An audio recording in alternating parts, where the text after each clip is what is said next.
trying something new. April has felt so short and long at the same time. At work, like a few hours. Not excited, not pleased. Hi, hello.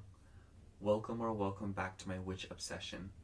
And in today's video, we will be doing all 12 zodiac signs horoscopes for May. And okay, if you want to hear the explanation why I'm doing this, then keep listening. But for those of you that just want to watch your horoscope, timestamps will be in the description box below, and I highly suggest that you prioritize your rising sign, and then you can watch your sun and moon. But yeah, that's out of the way. So I wanted to try doing astrology because I've been doing it on TikTok, and to my disbelief, I cannot believe how many people like it. So I wanted to try it on here. I wanted to try something new, and looking at it now, if I had to be transparent, I'm feeling a little bit burnt out from doing tarot readings. So I feel like this is a fun new way to kind of try something new, bring some more variety. And of course, I'm not going to omit the tarot readings, but I just want to try something new. So yeah, I don't consider myself a professional astrologer. I don't consider myself it's something that I really love and I know a lot about because I've been reading up on it for so long. So this is me trying something new. So I hope you like it. Hi Aries. So this is going to be your May horoscope. I have to say the first thing that really catches my eye, and by the way, this is today, I know this is not right, but just bear with me. I don't know how to change it. So the first thing that catches my eye about May is your chart ruler, Mars, will actually be in Aries. And I feel like this will really, first of all, the Mars is going to touch up on the North Node and Chiron, and it will reactivate eclipse points and also kind of bring up some healing in regards to your persona, and you might end up wanting to change your appearance. But I'd say be careful of clinging on to external changes in order to compensate for a lack of internal change. We're going to have a new moon in Taurus this month, as well as a full moon in Sagittarius, which seems to highlight your second house, or it will highlight your second house and your ninth house. And the second house deals with personal belongings, finances, and personal beliefs, and the ninth house deals with expansion. It deals with travel, higher education, and also extended family. So I feel like a lot of you guys could be investing money into traveling, or you could be thinking of ways to kind of broaden your horizons and build yourself up through education, through philosophy, and through higher knowledge. I feel like I've just been noticing a lot of Aries risings in general, kind of going through it, especially because your chart ruler was between Saturn and Neptune, as you can see right here. It's still there, at the time that I'm filming this. But April is probably a very confusing month for you, and you probably felt really burnt out. And then this Jupiter-Uranus conjunction happened right in your second house. Jupiter once again has connections to your ninth house, and Uranus has connections to your 11th house. So I almost wonder if this could have been investing money into traveling with friends, or wanting to expand your knowledge through friends, or maybe even school and friends, or something about, groups of people, higher education were very closely associated. I'd say the full moon at the end of April kind of set a tone for May, because it probably showed you something, or showed you an area of your life where you need to take it easy in regards to resources and also your transformation. I feel like it kind of showed you a foundation for what you need to work on in May. I see it as a flash of lightning when you're in a dark room. If you have debt, or if you've been spending too much, or if there have been areas of your life where you need to transform but you've been neglecting it. That conversation the moon and Pluto had, in late April, was probably something that really changed you, especially in regards to your friends. I'd say that is definitely a theme. If you have friends that have been taking advantage of you, or if you have friends that you feel owe you something, or you owe friends something, I feel like that was smoothed over. But we're going to have a bunch of these planets go into Taurus. There is going to be a huge Taurus stellium going on mid-May. And it just kind of feels like your personal belongings and your finances will be highlighted. I would not be surprised if some of you guys are traveling for work, or if there is kind of this situation that requires you to, you know, go far, like to foreign lands in order to make money. And then by the end of the month, we will have Jupiter, which rules your 9th house, go into your 3rd house. By the end of the month, all these planets will kind of start to go into your 3rd house, which highlights communication, gadgets, ideas, and also siblings. It also rules your car. So that makes me feel like something about that area of your life will begin expanding. I feel like I've been saying like, oh, like finances, lol, but like the truth be told, I just feel like a lot of Aries risings right now are focused on making money and kind of healing this part of themselves and kind of letting go of something, especially because Mars, your chart ruler, is finishing up a very karmic cycle, because Pisces is the last sign of the Zodiac. So as it goes into your 1st house, I feel like you'll feel like you'll have a new beginning, you know?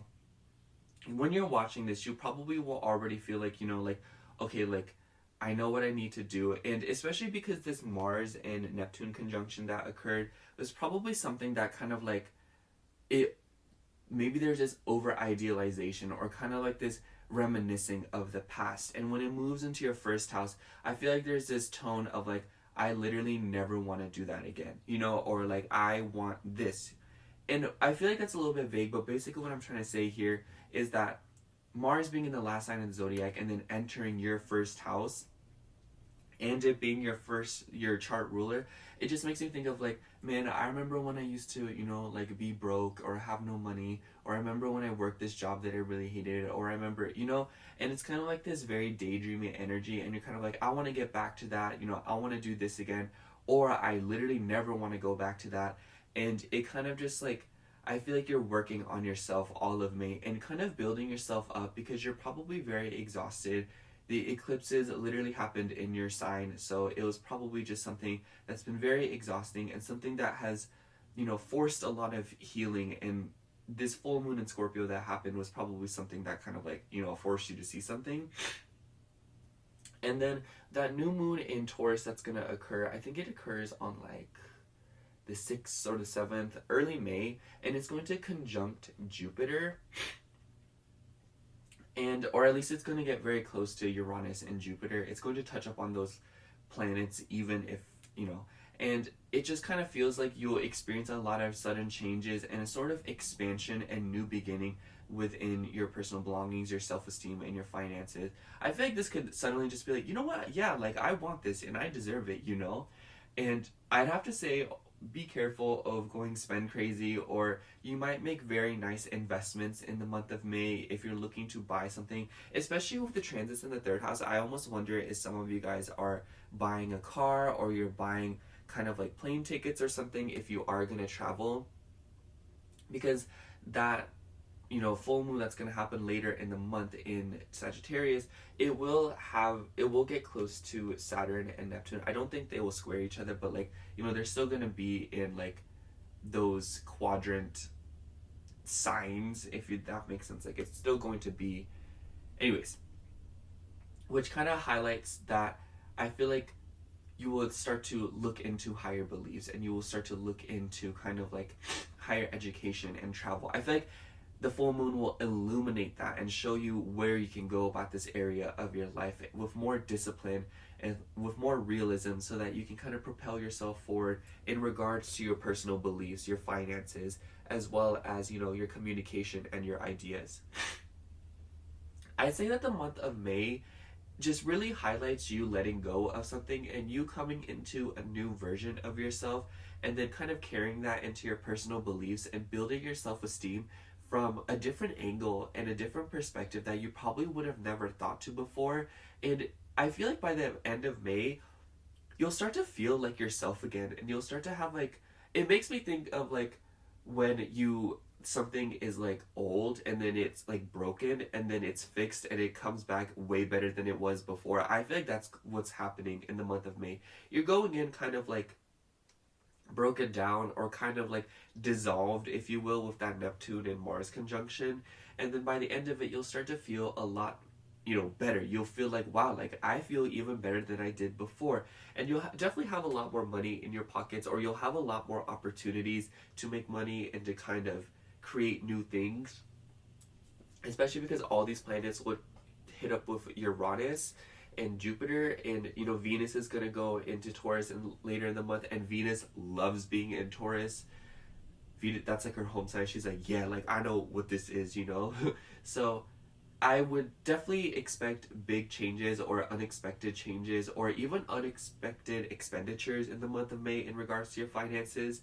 And be careful of making big investments this month. Take your time with that and make sure to sleep on purchases. Okay, that's all I have for you, Aries. I hope the reading resonated. Thank you so much. Hi, Taurus. This is your May horoscope. Thank you so much for being here. Oh my gosh, fellow Taurus placements, rejoice. The month of May promises beautiful things. So, the absolute first thing that I want to talk about is the full moon in Scorpio that occurred at the end of April. The reason that I'm bringing that up is because I feel like this full moon really set the tone for the month, in that you probably saw something because it happened in your 7th house of relationships, legal matters, other people. So I feel like this set the tone for May because it illuminated an area of your life in regards to your relationships and what is possibly not working or what is kind of irritating you. I wouldn't be surprised because in the month of April we had Mars stuck between Saturn and Neptune for like a really long time, like almost the whole month, like half of it. And this was in your 11th house. So your relationships are definitely being highlighted in the month of May because it's kind of like the thing that you're going into focusing on. And then all of these planets, especially your chart ruler Venus, will go into, and by the way, I know this is like not right. I'm just bear with me. I don't know how to change it. So Venus, your chart ruler, is going into your sign this month, and it's going to be a fun time. Let me just be real with you. And then later in the month, Venus will go into Gemini. Actually, by the time May starts, Venus will already be in Taurus. I think she's going to ingress on like the 27th of April. But either way, this just seems like you're changing something about your physical appearance, or you are kind of changing, like your persona, or you're just naturally coming off as way more charming, way more beautiful. A lot more people are attracted to you. And I feel like you may have very sudden revelations in regards to your appearance and kind of wanting to change it up, especially with Venus when Venus goes into Taurus, she will conjunct Jupiter and Uranus. And we had that massive Jupiter and Uranus conjunction in like late April. So I feel like this is once again kind of highlighting something about your physical appearance, your persona, and just yourself in general, your sense of self, and like those I am statements. I feel like you've changed a lot of that. Jupiter has connections to your 8th house of intimacy, shared resources, and transformation. There we go, sorry. And Uranus has connections to your 10th house, which is, like your career, your reputation and whatnot, your work. So I feel like with these two houses interacting in your 1st house, I almost wonder if this is like changing something about yourself, or kind of like people seeing you differently or you seeing yourself differently because of the major transformations and changes that you've gone through. You may be reminiscing a lot, or you may be kind of thinking a lot about the past this month, or like the beginning of it, and then kind of moving forward and kind of like embracing your sense of self, because we had a huge stellium, and this took place in your 12th house of subconscious, mental health, sleep cycles. So I wouldn't be surprised if going into this month you've been having a lot of distinct dreams, or you've been having a lot of revelations in regards to your mental health and your well-being. And it was probably something that has really opened your eyes to something. And as you start to come into yourself this month, and as you start to embrace your identity, I feel like it'll just be like a lot of new beginnings. And they're going to be very sudden and very like, they're I'd say because we have a new moon in the beginning of the month, which will be on like the 6th or the 7th, and it will conjunct Uranus and Jupiter. So it just makes me feel like, because Uranus is a very unpredictable energy, but because Uranus has connections to your 10th house, I feel like something about your reputation and what you're known for is kind of changing as you know it. And Pluto will start retrograding like right at the beginning of the month. So I just feel like Pluto kind of told you something, you know, and then Pluto had a conversation with the moon at the end of April. So it was just kind of like this back and forth about, you know, like, what do you want to do? What do you want to be known as? And what do you believe in for yourself? Especially as these planets start to go into your second house at the end of the month. Jupiter will move into Gemini, and so will Venus, which is an even bigger deal because once again, that's your chart ruler. So I feel like, first of all, like, at the end of the month, be careful of being a little bit spend crazy. I feel like Tauruses are already very spend crazy, or, you know, prone to making some big purchases. But as planets start going into your second house, I feel like this could be, like, it could be swollen, if you know what I mean. But that conversation Pluto and the moon had at the end of April, I feel like it laid out a slight foundation, especially because Pluto was at a Taurus degree for so long, 2 degrees. So it kind of seems like, you know, in your house of reputation, it's like, okay, like, I don't feel like I'm the same person anymore. And I feel like you're kind of growing into yourself in the month of May. You probably had a lot of growing pains and a lot of moments of suffering leading up until this point, and it was probably very stressful because it kind of just felt like you were not giving what you needed, and you know, your chart ruler was going through your 12th house. And Venus doesn't really like being in Aries, so, you know, you probably felt kind of like a little bit of a funk, and you probably still feel it as you go into this month, but it'll definitely be easing up.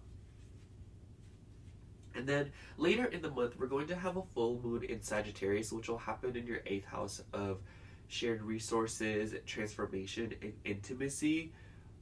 A very literal manifestation of this, like, you could be getting down and dirty with someone. I'm not even gonna lie to you, like, that's just the tea. But on the flip end of that, I feel like it will kind of show you and kind of like, because Scorpio is associated with the 8th house, and like I keep saying, this full moon that happened in Scorpio showed you something, and then this will probably also show you something. But I feel like it will be kind of like, it will open up a door, or it will open up an opportunity for you to kind of move forward and to kind of like propel yourself in a specific direction. It just kind of seems like a path will be opening up around this full moon, especially because it will be in a square position to Saturn and Neptune, you know. I don't think it will exact, like, the square will be exact, but it's still going to be like a sign that would typically square Pisces, and that's the signs Neptune and Saturn are in. And I feel like it's kind of like bringing this sense of structure to your social groups, and you may invest or do something with a friend, you know, like maybe you'll put money into something with a friend, or maybe you'll talk about signing something with a friend or a group of people, or a group of people will ask you to sign something. If that's not the case, I feel like some of you guys are just really transforming through a friendship at the end of the month, or it will just kind of like show you the head of how much you've changed by, you know, like based on the people that you've been associating with and the people that you've been hanging around, you know. And then by the end of the month, like I said, Jupiter and Venus will go into your second house of your own resources, money, personal beliefs, and also like food. I feel like some of you guys will be like eating this month. Like, I feel like this month, like, Tauruses, like, I swear, if you go to a restaurant, you ask everybody, like, they're going to have a major Taurus placement. I feel like that is just so, that's so Taurus. But I will also say, before we kind of wrap this up, Mars will travel through your 12th house.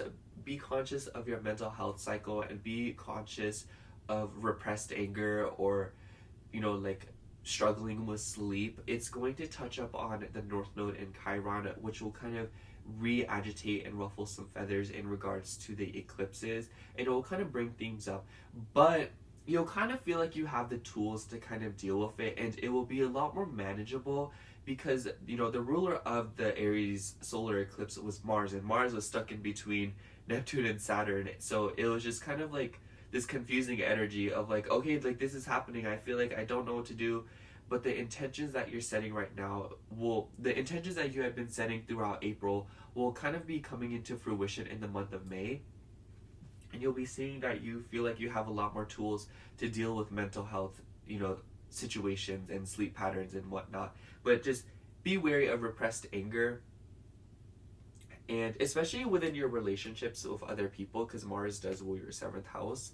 But yeah, I'd say that the month of May just kind of highlights you letting go of something and you coming into a version of yourself that isn't really voluntary, because I feel like it's more of like you have changed and you realized it and you're now ready to embrace new things and to kind of be around new people and embrace new beliefs and self-concepts about yourself, and consequently you'll be attracting a lot more abundance. Like, it really makes me think of like when you look at pictures of a house but then you actually move in it and you're like, wow, this is bigger than I expected, like I'm ready. So yeah, May is going to be a really exciting month for you, Taurus. Thank you so much for watching. I hope you liked it. Bye. Hello, Gemini. If you're watching this is going to be your May horoscope. So I know it's like not right. This is not the May horoscope at all, but I don't know how to change it, so this is how I've just been doing it. You'll see. Just let me cook. So there's quite a few highlights in this month, because at the end of this month, Jupiter and Uranus will go into, or not Uranus, pardon me, Jupiter and Venus will go into your sign. All of these planets will start going into your sign at the end of the month, and your chart ruler Mercury will have left retrograde, and it will leave the shadow period around mid-May. I think it's around the 13th. So by the time May has started, you'll definitely feel a lot better, because your chart ruler is, moving forward again. He's direct. And I kind of I've been starting these forecasts out with the Scorpio full moon that occurred at the end of May, because I've been saying that it really set a tone for the rest of May, because it happened in your 6th house of health, habits, routines, and work. So I feel like a full moon happening there, and this conversation that it had with Pluto in your 9th house. Your 9th house deals with higher beliefs, education, and also travel. So I feel like a lot of Geminis have probably been just like busy. Like, I haven't heard about y'all at all, because you guys are literally like all over the place. You could be a student and you could be working at the same time. If that is not the case for you, I feel like it's just kind of like the sense of like you have a lot on your plate right now and your daily routine is jam-packed, And I feel like this Pluto and Moon situation that happened at the end of April was kind of like, okay, like, what do you believe in? Do you believe in your day-to-day life? Do you believe in what you've been doing and how you've been kind of going about your health and habits, And then with Mercury retrograding in your 11th house of friendships, of connections and social groups, and also gains, I feel like it was kind of like, how do I make time for people in my life, and how do I fit this into my schedule? I almost wonder if a lot of people were kind of like flaking out on you, or like with Venus being in your 11th house, I almost wonder if there was like specifically a woman in your life that maybe you work with, or maybe you just know her, or maybe you're just friends with her. Maybe she could have been, someone like that could have been in your life, be like, hey, like, want to do this? And you're like, okay. And you planned your whole schedule around it. And then like last minute they like flake out and you're like, what? I could have been at work, April just probably felt like a joke to you. I'm not going to lie. But anyways, so we're going to, first of all, I want to start with the Jupiter-Uranus conjunction 2. I know I keep saying start with, but Jupiter and Uranus conjuncted in your 12th house of subconscious, mental health, and sleep cycles. Jupiter has connections to your 7th house of connections, relationships, other people, and Uranus has connections to your 9th house of beliefs and whatnot. So I feel like this conjunction happening in your 12th house, one, you could have been losing sleep, or you kind of might have been like losing a lot of energy, or maybe your mental health took a toll because of specific relationships in your life, or other people were really draining you in the month of April. And I feel like this conjunction happened, and I feel like going into May, as all of these planets start to go into Taurus and kind of touching up on Uranus and Jupiter, especially Venus and your chart ruler Mercury, I feel like this will manifest as you kind of like really focusing on your mental health and your sense of well-being this month. I feel like you guys may start to see like a lot of repressed emotions come out during this month, especially in the first half of it, as Mercury is, you know, ingressing into Taurus. And it just like Mars is also going to go into your 11th house and reactivate some eclipse points and kind of touch up on the North Node and Chiron. And this is important because as these planets move into your 12th house and the Mars travels through your 11th house and gets out of this tanglement with Saturn and Neptune, I could see this as setting boundaries with friends. I could see this as finally going about the things that you've been wanting to do, because the 11th house does deal with like long-term goals and whatnot. And I feel like this could also be like getting with a group of people or wanting to kind of associate with like a specific demographic so that you can get something done in the name of your mental health and in the name of something that has probably been bothering you or something that has been kind of like festering for a while.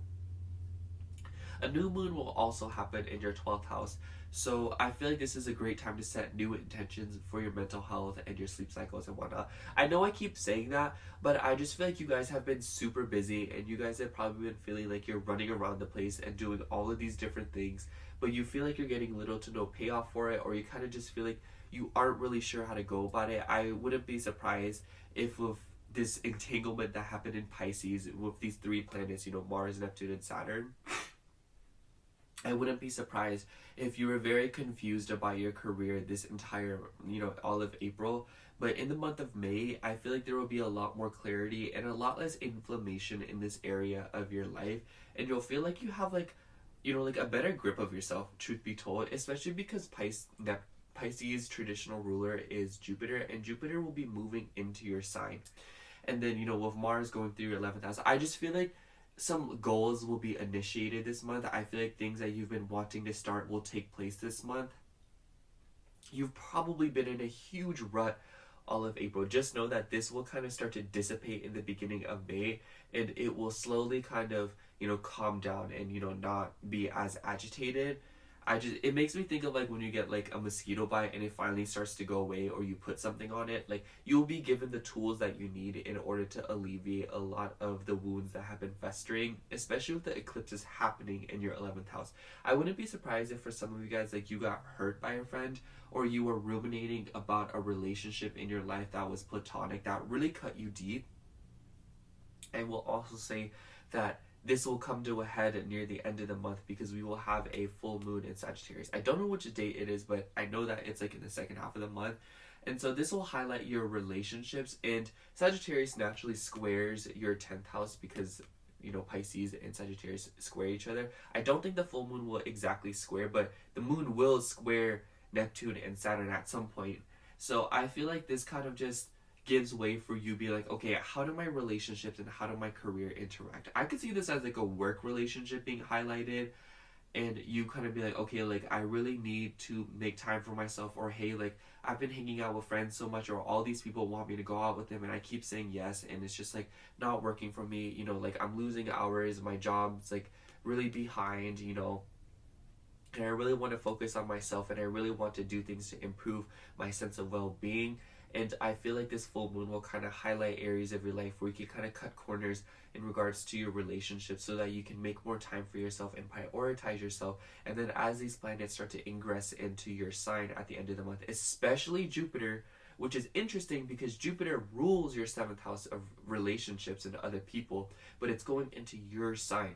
So I feel like by the end of the month, like if your intentions this month is to attract relationships, romantic, platonic, familial, it doesn't matter, that will definitely happen this month. And I feel like by the end of the month, you'll start attracting people that better help you get back on track and help you do things that you want to do and do things that you are more interested in, you know? I feel like a lot of the time you've been doing things that other people want to do, and that probably hasn't really been satisfying you or leaving you particularly fulfilled. And then as these planets start to move through Taurus and then into your sign, it will kind of show you like your subconscious and your blind spots be like, okay, like this is where you need to do work in order to progress forward and to move on. And then, you know, all these planets moving into your sign, it's like, okay, this is what I need to do, this is what I am. You know, a lot of these I am statements. I'd say Gemini, be really careful of like your subconscious and your vibrations, you know, like I'd say like don't listen to music that, you know, is very sad, or like be careful of consuming things that makes you very sad. I'd say like, or like, the reason I'm saying that is because I feel like the vibrations that you kind of like embody this month will really, like, it will manifest exponentially fast, especially since your chart ruler will be direct, you know? It might be seeing that like the things that you're saying and the ideas that you are putting down will probably be coming true this month. I say that Gemini, for you guys, a lot of May for you will be kind of like restructuring your personal life with your professional life and how this kind of interacts with your friend groups and your sense of well-being. And I feel like you'll be reorganizing these aspects of your life and coming into a more authentic version of yourself, because you've probably been feeling like you've been in a huge funk for a while now. That will end this month and you'll feel like yourself again by the end of the month. I've been telling that to Taurus too, because they had a bunch of 12th house transits. But for you guys, I feel like this month will be, you'll experience a lot of expansion and beauty and nice things through embracing your mental health and through embracing your sleep. Get plenty of rest at the beginning of this month, because that will lay way for some amazing things by the end of the month. Okay, that's all I have for you, Gemini. I hope you liked it. Thank you. Bye. Hi Cancer, if you're seeing this, this is your May horoscope. I know it's not right. I know it, like, this isn't May, but I don't know how to change it, so that this is what I'm doing because it works for me. So I want to start with the Scorpio full moon because I just feel like this has set a tone for the entirety of May, or at least the beginning of May. The Scorpio full moon took place in the end of April, and it happened in your 5th house of children, of fun, of creativity, romance, and it squared Pluto in your 8th house of shared resources, or transformation and intimacy. And I feel like this conversation that these two planets were having just kind of like set a tone for the month of May, because I feel like it kind of showed you an area of your life where you're not having enough fun, or you can have more fun, you know what I'm saying? Especially because like a lot of these planets were going through your 10th house, so I almost wonder if something about your career was kind of coming to a head. And I feel like for some of you guys, a romantic relationship was also highlighted. You know, going into this month, something might be festering about another person, or kind of, you know, like a relationship, especially because, like, you know, in April Mars touched up on Saturn, and that probably kind of like really agitated something in regards to like relationships. It doesn't even have to be romantic, it could be platonic. And then we're gonna have a bunch of planets going through your 10th house and your 11th house.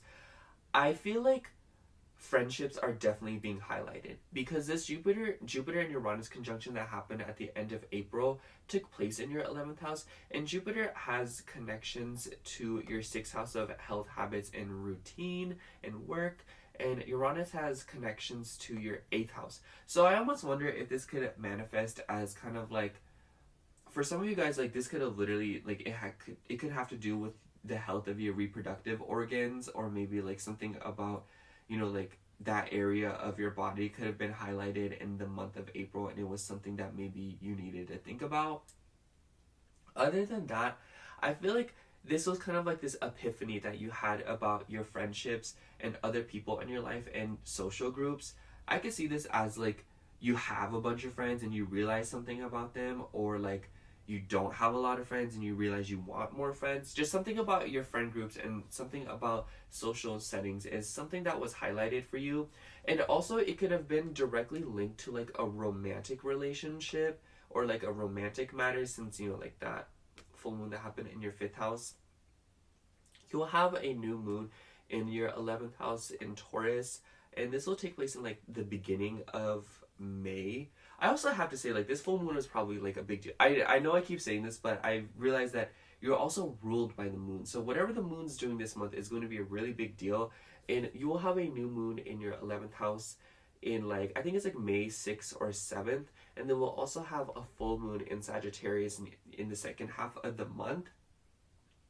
This new moon will be conjuncting Uranus and Jupiter, which is a big deal. I feel like maybe you'll make some new friends at in the beginning of May, or like you'll reach out, or somebody will reach out to you and you'll make new friends that way.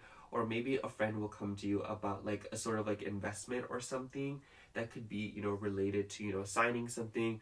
Maybe you're signing something with a friend, maybe you're moving in with a friend, or maybe you're just kind of like starting a new routine with a friend. I could see this as like with that full moon in your sixth house, and then, you know, Jupiter having connections to your sixth house. I almost wonder if this is like a friend being like, hey, you want to start going to the gym with me? Or hey, I have this job, do you want to start working here?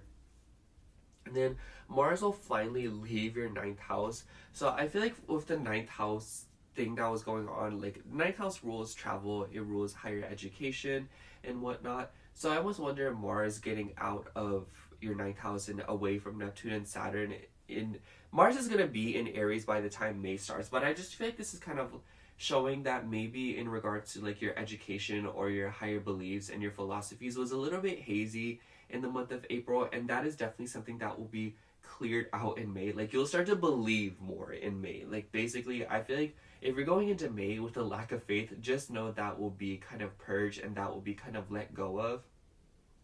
And you'll feel like you have more energy, you know, especially going through your 10th house. If you've been feeling particularly burnt out by your work, or kind of like your career, or maybe you just feel like you've been doing so much and then like your friends are also asking you to do so much, or like I could see this as like you've been working a lot and then you ask a friend like, hey, can you like take my shift? Or like, hey, no, like I don't want to hang out today, I'm just like really tired and I just want to stay home, you know.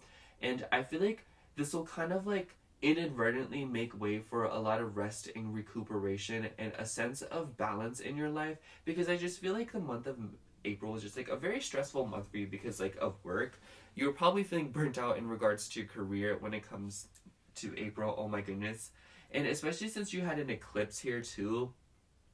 And then, you know, Mars will touch up on the North Node and the Chiron, which will kind of like re-agitate some things in regards to the eclipse. But I feel like it will be kind of a good thing, because Mars will, you know, Mars rules Aries and the eclipse was in Aries, but Mars was stuck between Neptune and Saturn for in the month of April, or like, you know, the second half of it. So it's kind of like all these things were happening in your career, all these things were happening in your work, and simultaneously like these things were going on with your friendships and stuff. So it was probably just like a lot for you to deal with.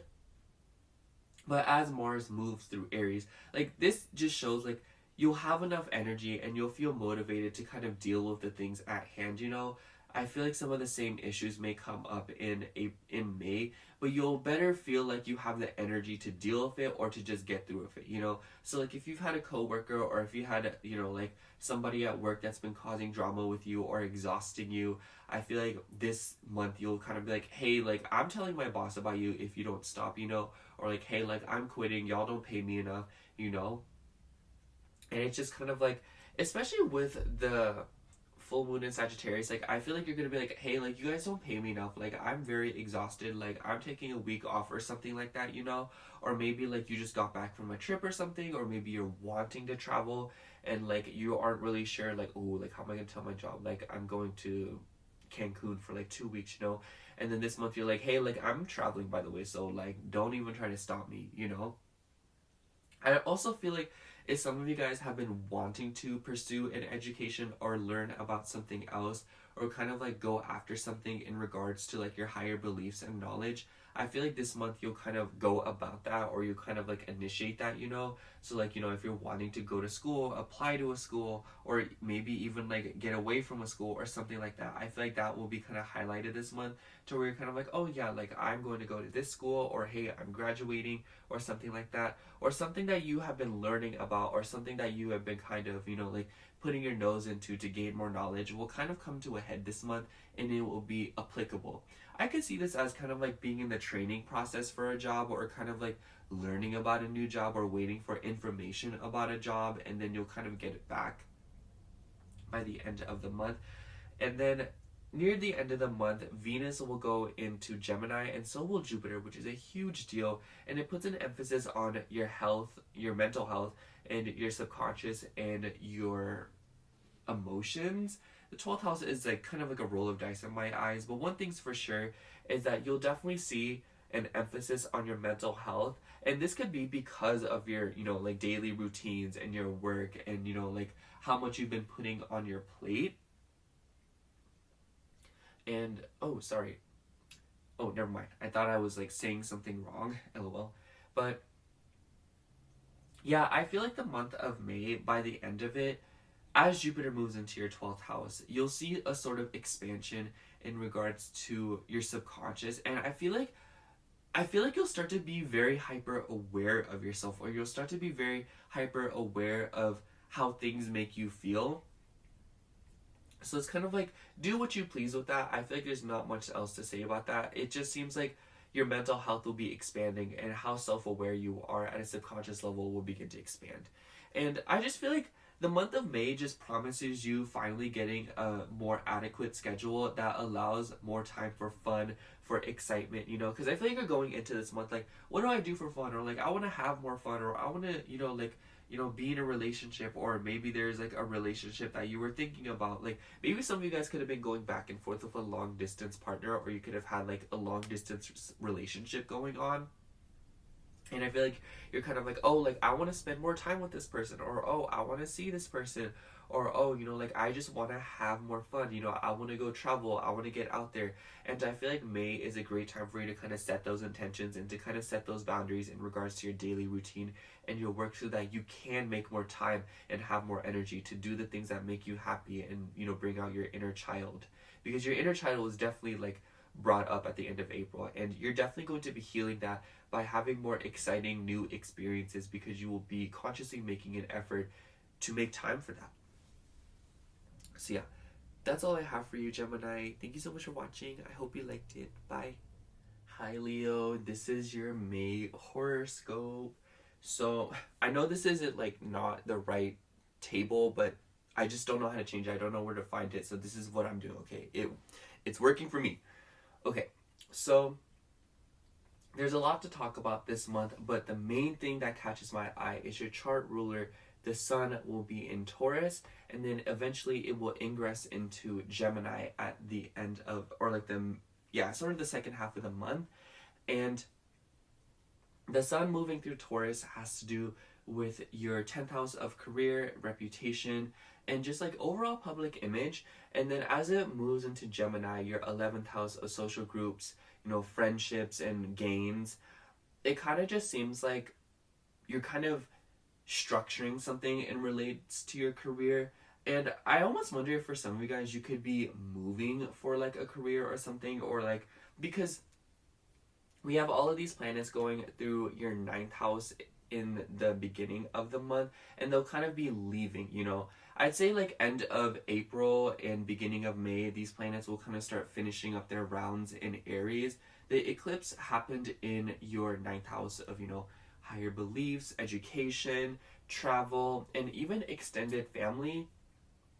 And it kind of feels like, you know, like with the ruler of this, Mars, being stuck in between Saturn and Neptune, I feel like there's something in regards to your faith and your higher beliefs and your education that was kind of like stressing you out or really putting a lot of pressure on you. I could literally see this as like you're a student, or you're in college, or, you know, like you're pursuing something in regards to education, and also, you know, like higher beliefs and travel. You could have also just been traveling, or you could have been planning a trip throughout the month of April. But I feel like it was just like very confusing, and I just feel like you got flim-flammed all of April, you know?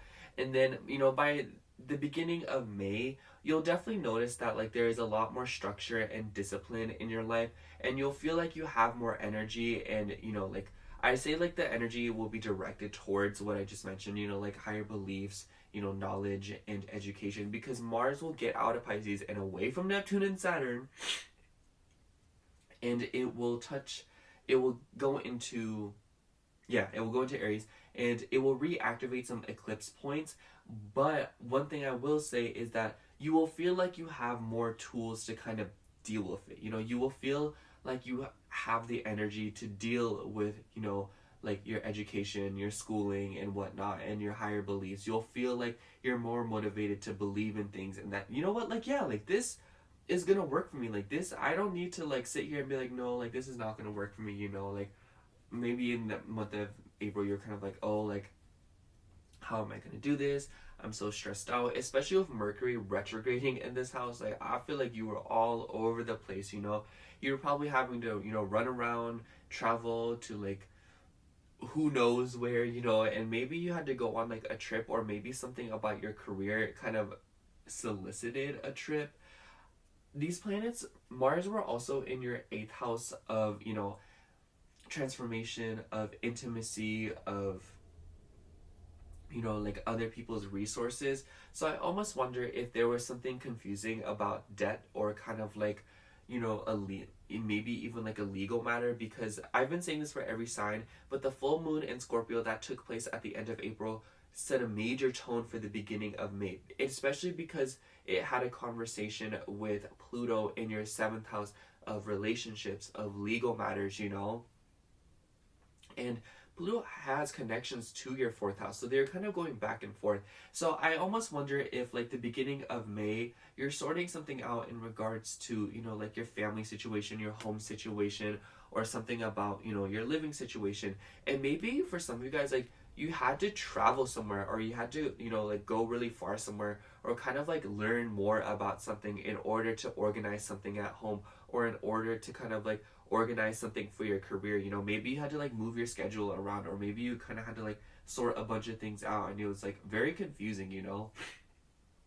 And I feel like for some of you guys, like, you were just like doing like a lot of long distance travel. Like, some of you could have been driving a few hours at a time all throughout April. Some of you guys could have just been dealing with a lot of like stuff, like, let's just say that.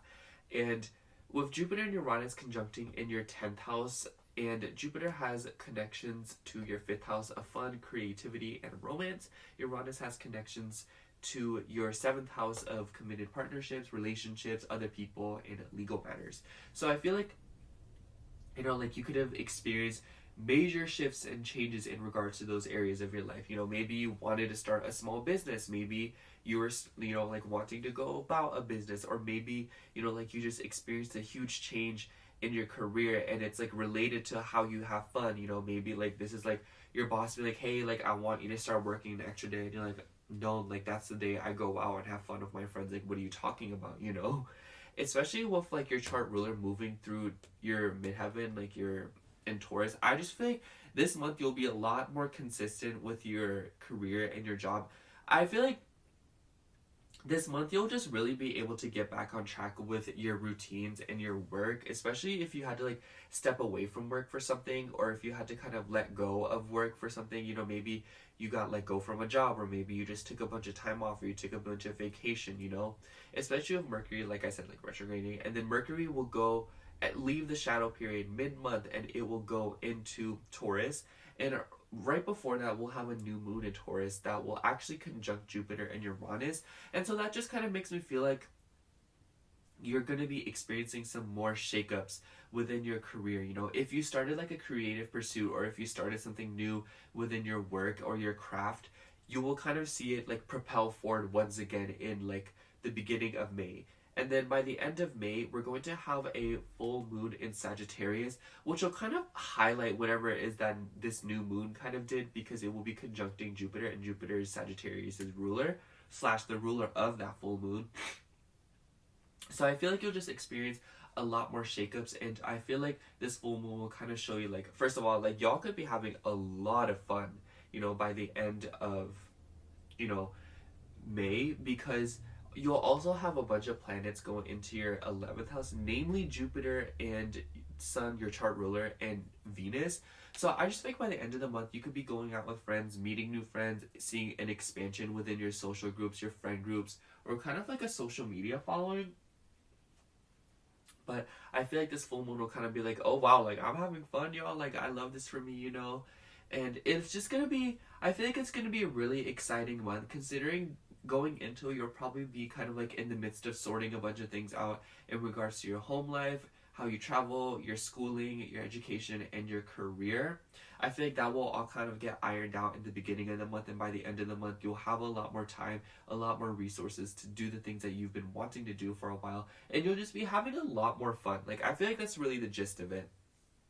I feel like May for you is a pretty simple month because there isn't really any complicated energies I feel here, because Mars by the time May starts will be out of your 8th house, and it will start to move, through your 9th house and then through your 10th house eventually, and then all these planets will leave your 9th house and move through your 10th house and then into your 11th house, so it's kind of like this smoothing out, like, okay, like I've done a lot of transforming, I've seen parts of myself that I didn't even know were there, and I've seen some ugly truths about myself, and I'm ready to let that go so I can have more fun and embrace the connections that matter to me, and also embracing parts of my career that I love and going after what it is that I want to do with my life, and what I want to be known as.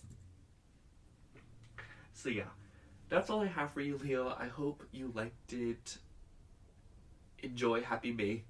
I love you. I don't know. Hi Virgo. If you're seeing this, this is your May horoscope. Okay.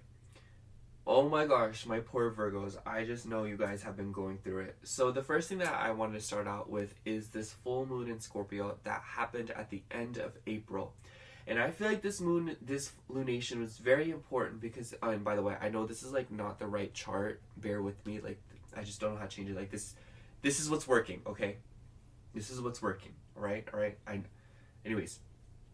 So this full moon that took place in your 3rd house of communication, siblings, and your neighborhood, your car, that happened at the end of April. And this feels especially important for you guys because it kind of highlights things in that part of your life and where, like your life was transforming in that area, and it squared Pluto, which dealt with your 6th house of health, habits, and routine. And that's really important because Virgo is associated with the 6th house, So I feel like this conversation that the moon and Pluto were having between these two houses, I kind of feel like maybe you were like, I've been seeing a lot of Virgos, like maybe you're investing in a car, maybe you're having conversations with a sibling, or maybe you have been kind of investing into little gadgets to kind of improve your health and routines, and I feel like May is going to kind of highlight that, or May will kind of like give you the time to deal with that because Pluto will start retrograding, and so it's kind of like Pluto's like, okay, I've shown you enough about what you can expect for the next few years, and like how to change your life. So I'm gonna leave now. When I come back, I hope that you can deal with it. You know what I'm saying? It's very ominous, I know, but that's just Pluto. And then we had Mars in between Neptune and Saturn in your 7th house. And let's talk about your chart ruler real quick. Your chart ruler was retrograding for April through your 8th house of transformation, of intimacy, of shared resources, and you had an eclipse here as well. But the ruler of all this was stuck between Saturn and Neptune. So you probably felt so stressed out in April. Just know that in the month of May, Mars will start traveling through your 8th house and kind of like bringing up these points again, and bringing up like these themes of the eclipse again. But you'll feel better equipped to deal with it, and you'll feel like you have like the energy and like the temper to kind of get through it and manage it. Especially if you felt like you were like a little bit out of control, May will definitely give you more control and give you more control over the wheel, At first it may be very wobbly, it may be very difficult to kind of like get a hang of it, but just know that it will be so much better. And also, you had a Jupiter-Uranus conjunction in your 9th house. Jupiter has connections to your 4th house, and Uranus has connections to your 6th house.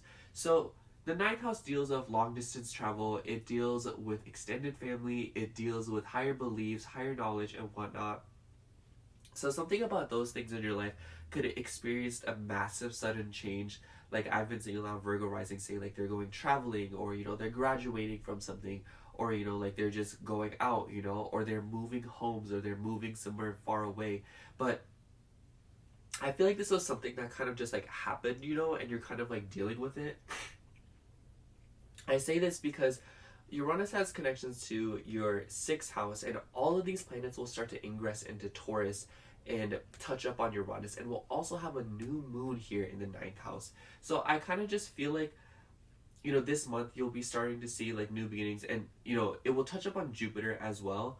So I feel like some of you guys may be moving for an education related matter, or maybe you are moving just in general, or maybe you're going traveling.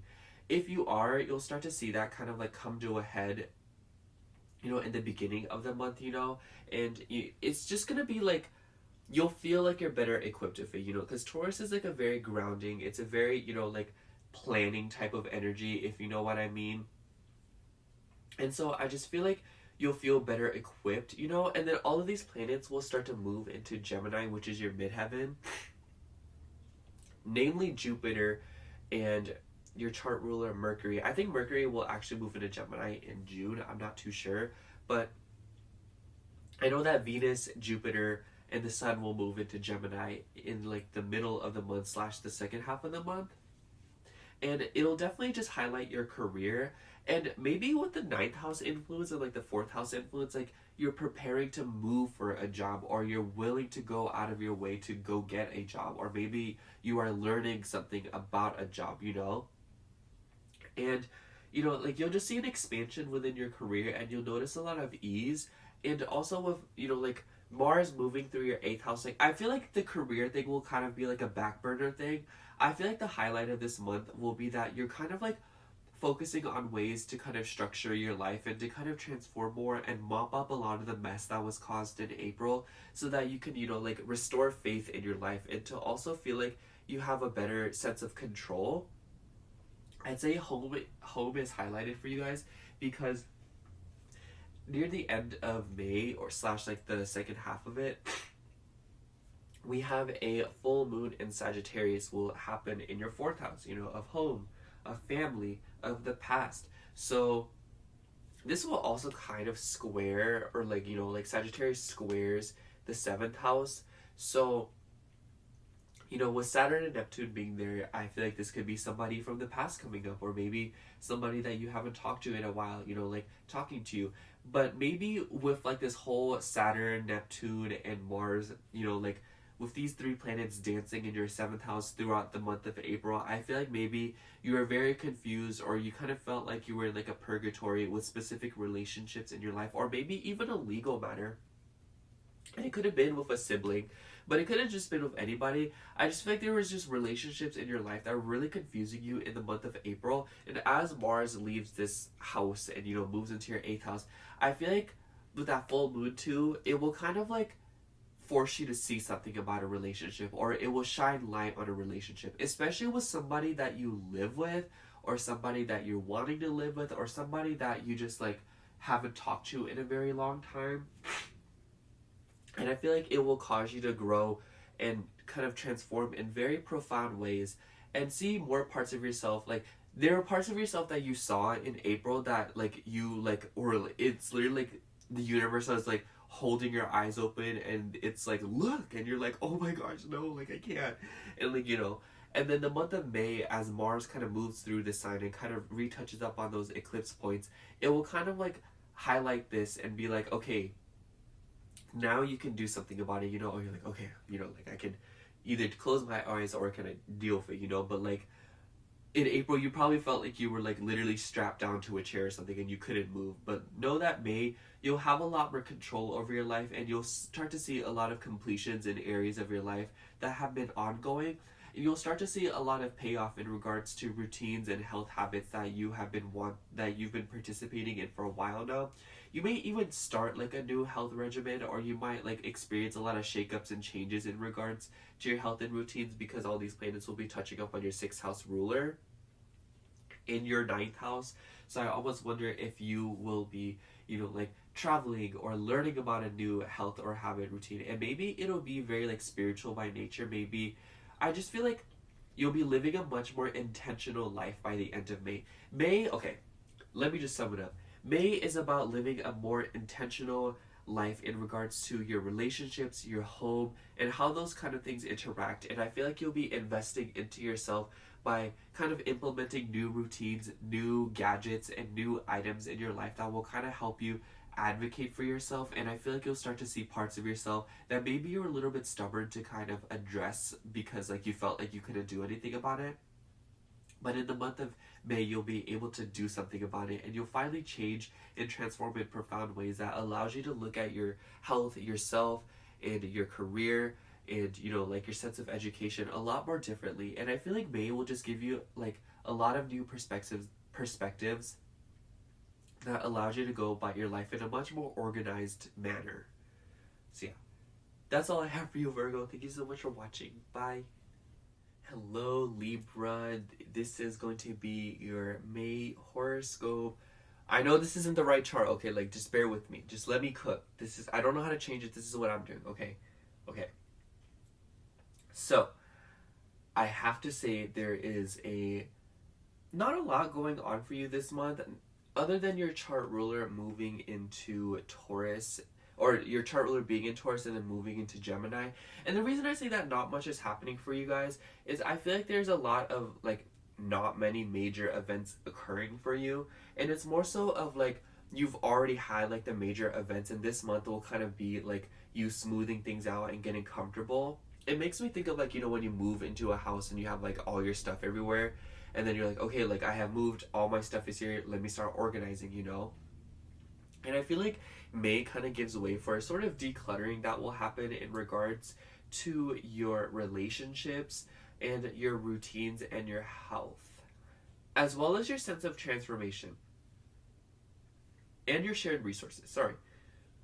So what I've been telling, excuse me, by the way, what I've been telling a lot of the signs is that this full moon that happened at the end of April set a major tone for the beginning of May. And this full moon took place in your second house of personal belongings, finances, and self-esteem.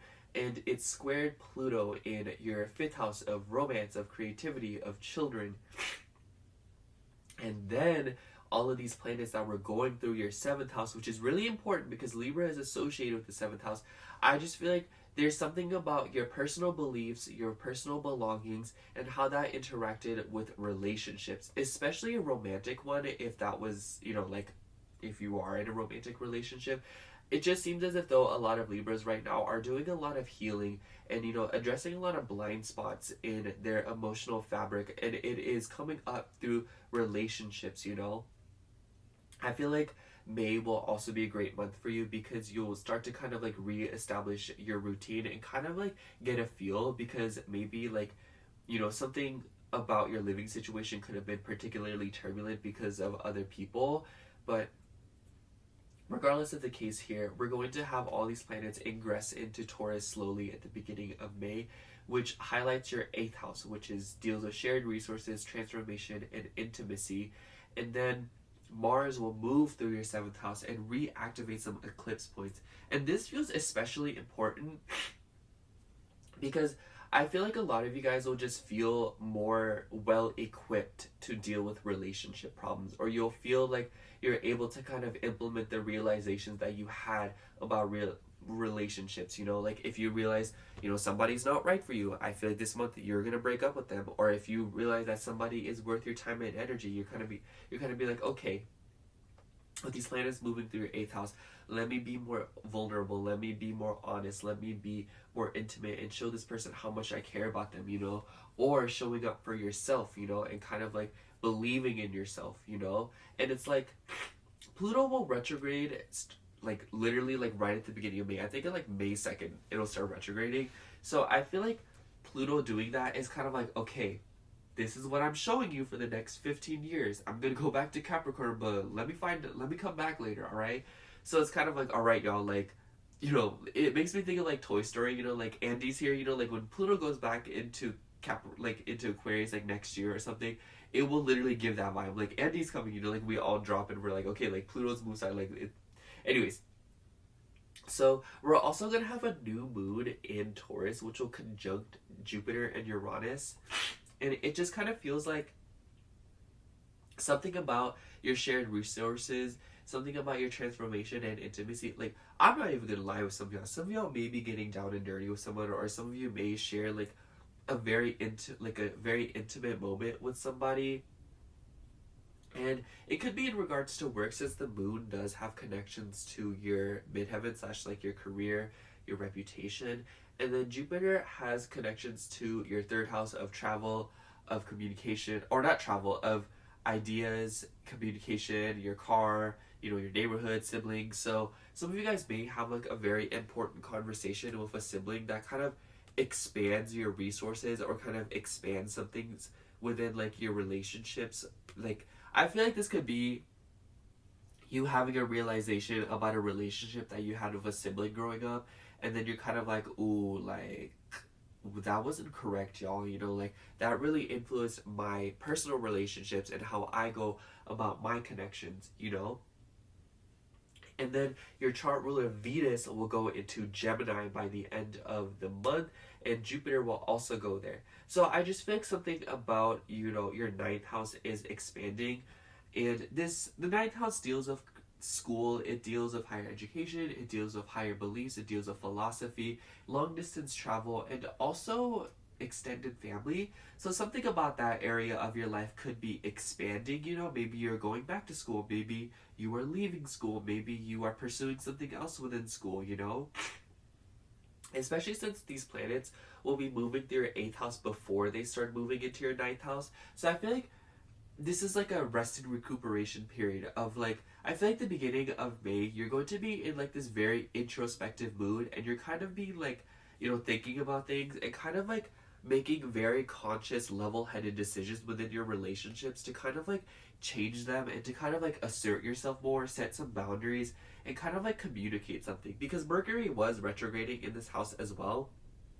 Mercury has connections to your ninth house once again, and it also has connections to your 12th house of subconscious, of, you know, mental health and sleep. Sorry, I don't know why my nose is so stuffy.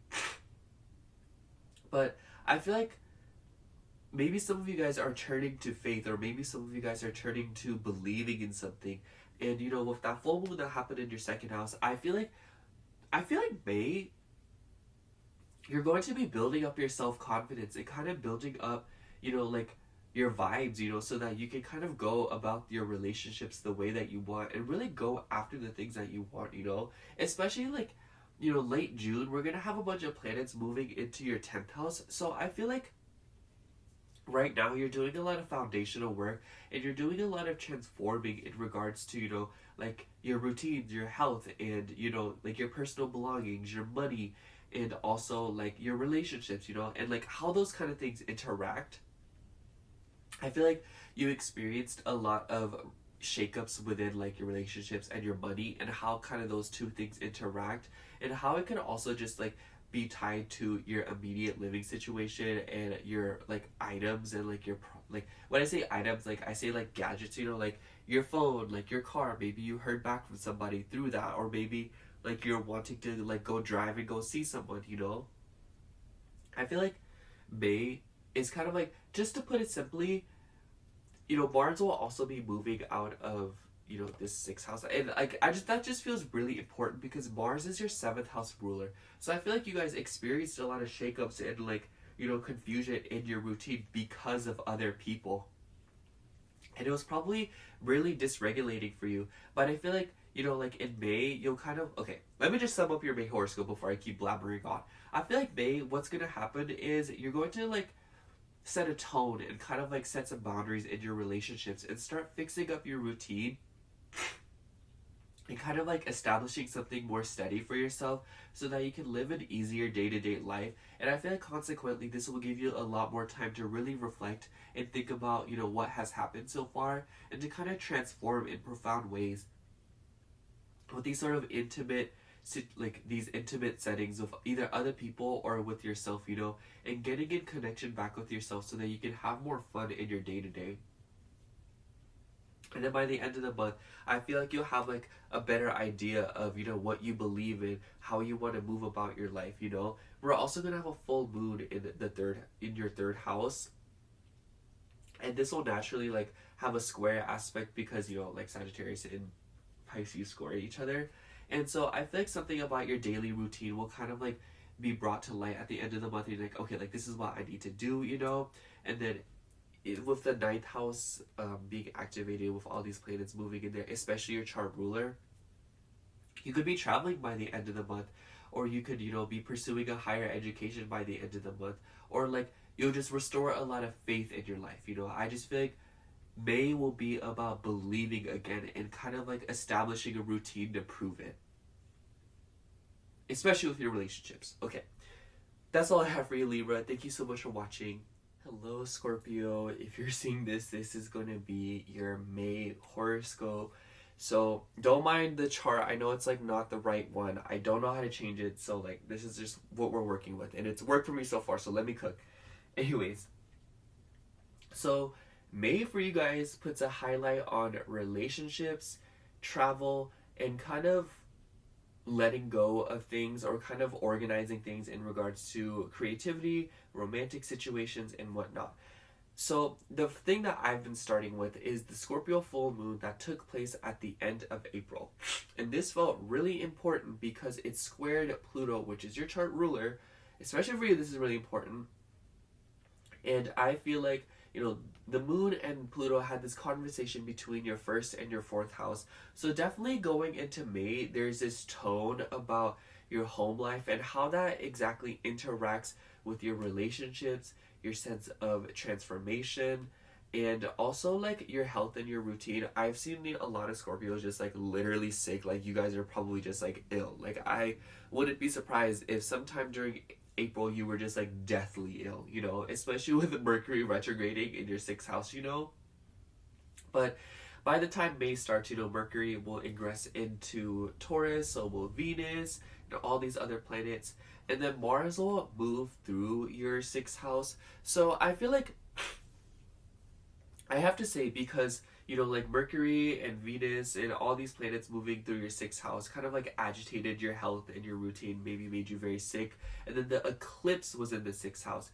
But the ruler of all of this is Mars, and Mars was stuck in between Saturn and Neptune. And you are also ruled by Mars aside from Pluto. So you definitely felt this, and maybe like something about fluids was really like taking a toll on you, maybe like you're really sick because of like water or like moisture or something like that. Whatever the case may be, when Mars moves through your sixth house, it will definitely re-agitate these eclipse points, but then it will also kind of show you, like, oh, like this is what I need to do, like, oh, like this is why I've been feeling really sick, or oh, this is what I can implement into my everyday life so that I feel a lot better, Sorry, I have no idea why my nose is so stuffy right now.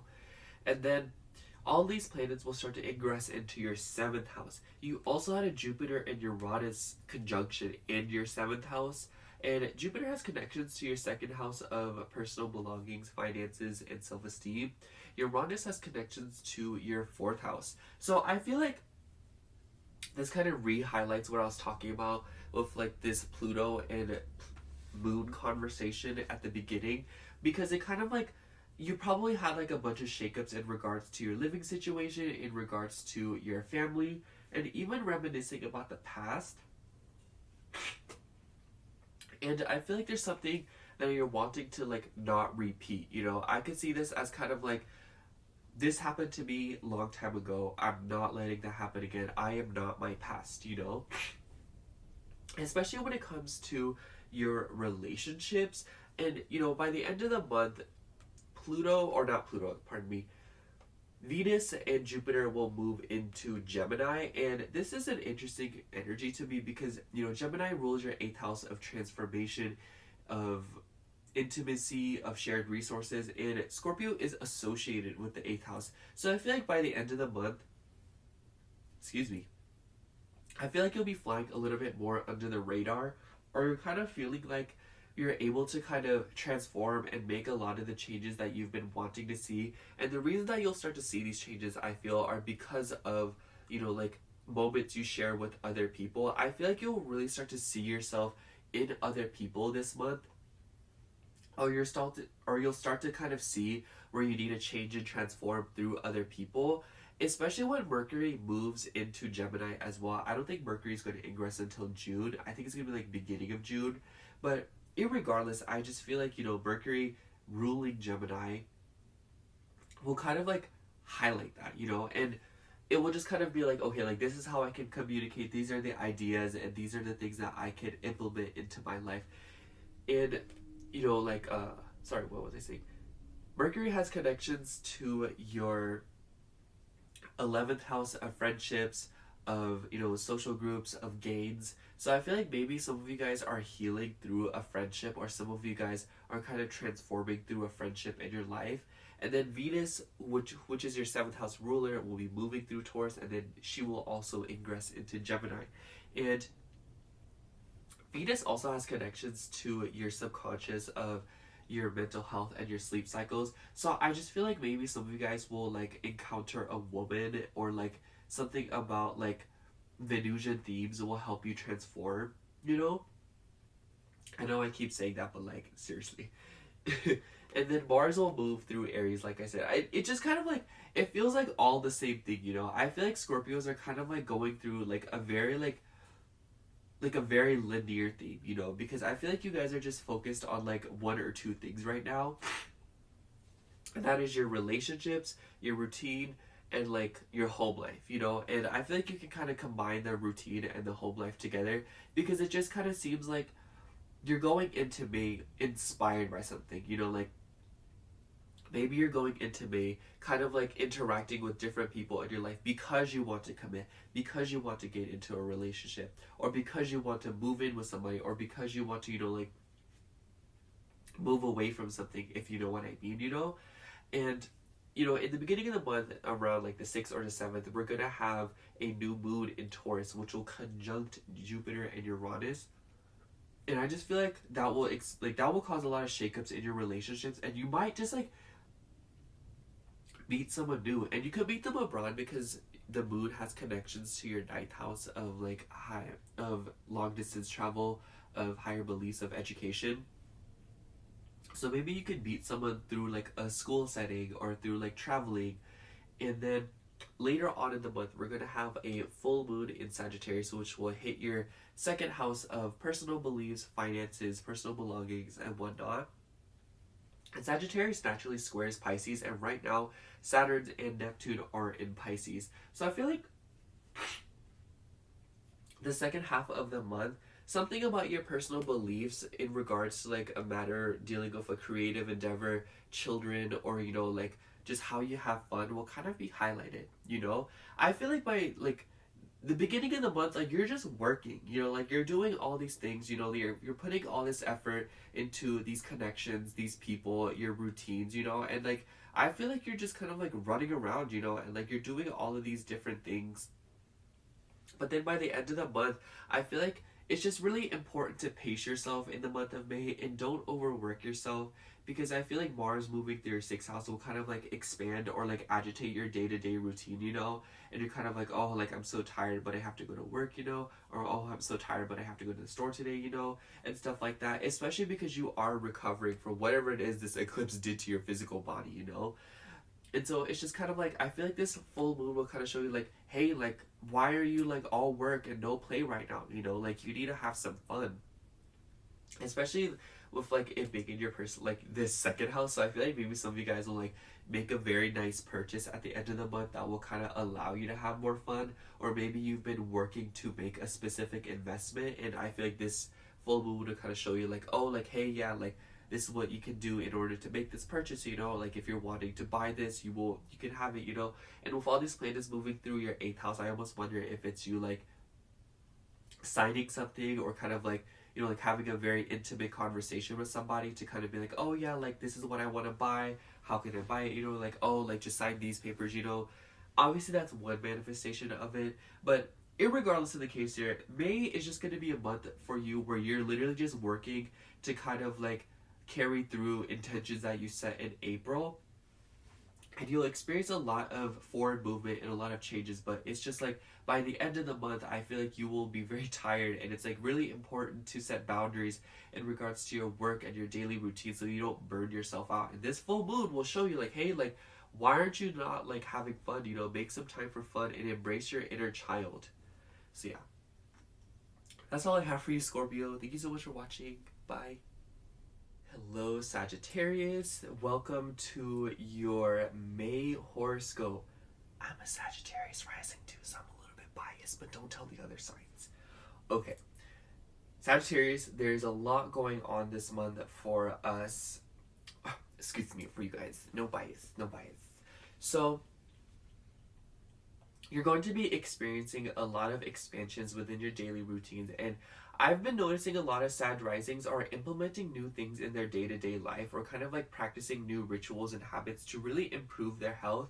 And with this Jupiter and Uranus conjunction that happened in your 6th house, I feel like you guys have, like really picked up on things and really been like, oh, like, you know what, like I'm gonna do this, or oh, I'm gonna start doing this, or oh, hey, because the 6th house isn't necessarily all that exciting house, so I feel like the changes that have happened in your life aren't as dramatic as the other sides. I feel like for you, it's just been these small incremental changes that you've been implementing into your life that have drastically improved the quality of your life, whether you realize it or not. I feel like it's a summary of a bunch of little things as opposed to like one big thing.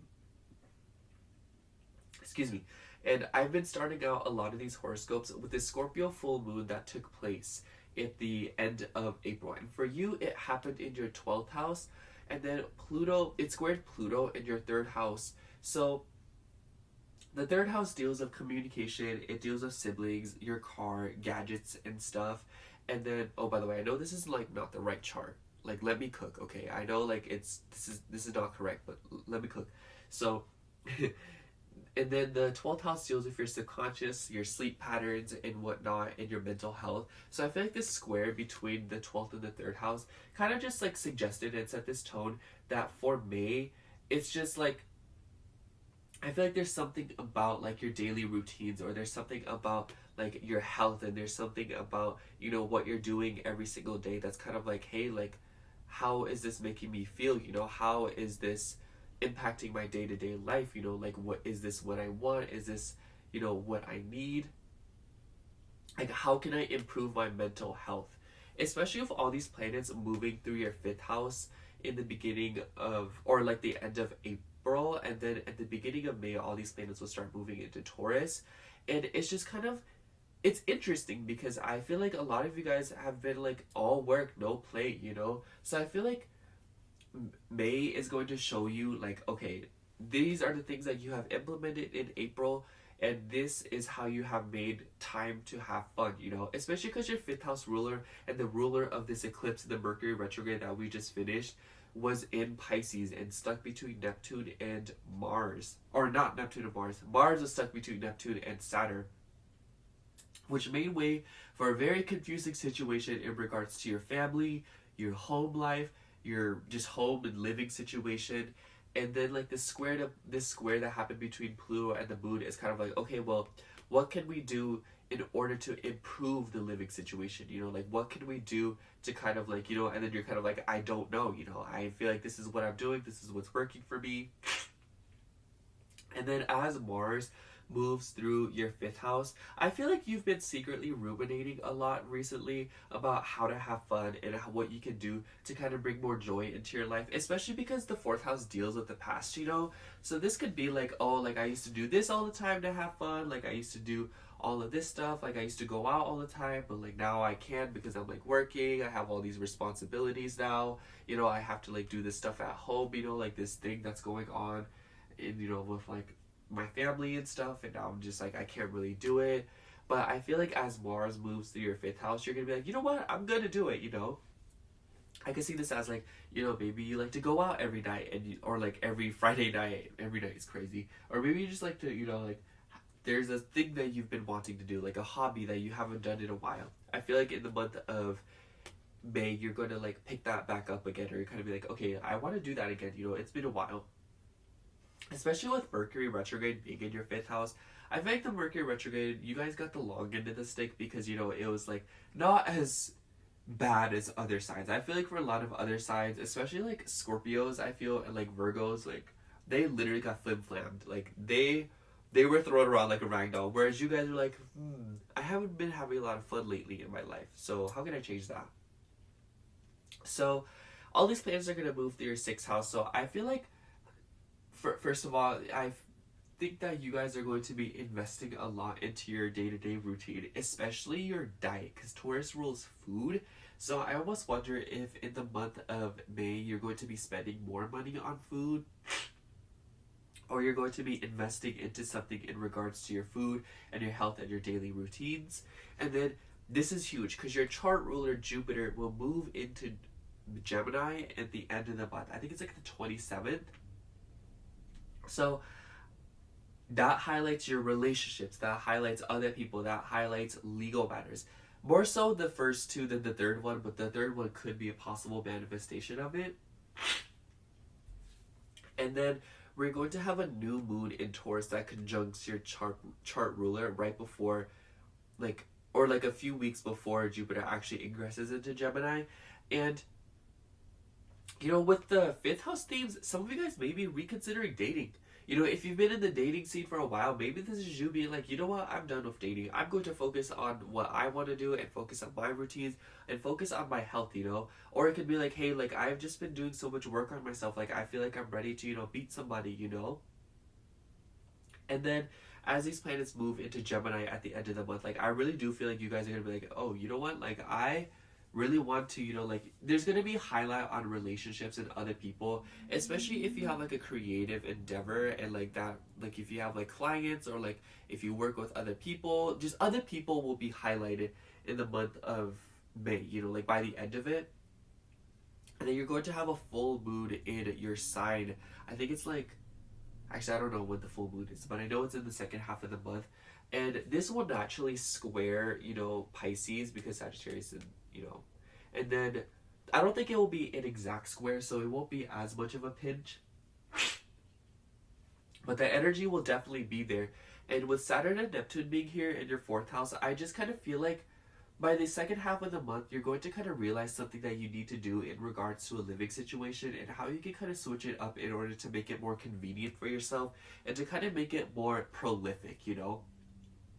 I can see this as like, hey, like I want to start turning off the lights at night so that I can save a little bit on electricity, or you know, like the water bill, you know, or maybe you experience water damage in the home. Neptune could deal with that. So I feel like in the sixth house, it's like, hey, like I'm gonna invest this money to fix this, you know, like I haven't used it in a while. Maybe you're going to be implementing a new routine or a habit to kind of like drink more water or to drink more fluids. And then Mars moving through your fifth house, like I said, I just feel like the month of May for you guys is a lot about like having fun and learning to establish a more prolific routine at home and kind of like further setting intentions to move homes, you know, and move, because it kind of just feels like as these planets move into Gemini and start squaring Saturn later on in June. Sorry, I don't know why my nose is so runny. I feel like you guys are going to start to see like the head of some things that you've been investing into in regards to your day-to-day routine, your home situation, and your creative hobbies and like your romantic pursuits. I say that like your personal life is just going to be something that you deal with. It's something that you're just like, okay, like this is like clockwork, you know, like I know how to deal with my health and habits. But then like your relationships will come up and you're like, oh, like this is an area of my life that I've kind of neglected or I haven't been able to do for a while.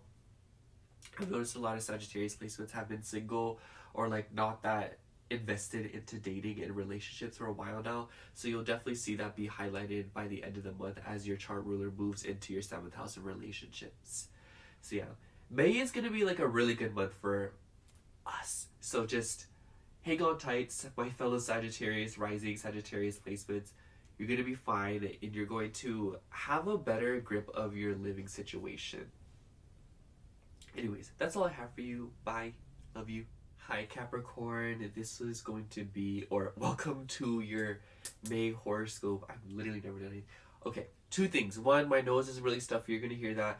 And two, I know this is not the right chart. I think this, just let me cook, okay? I don't know how to change it. Just, this is what's worked for me.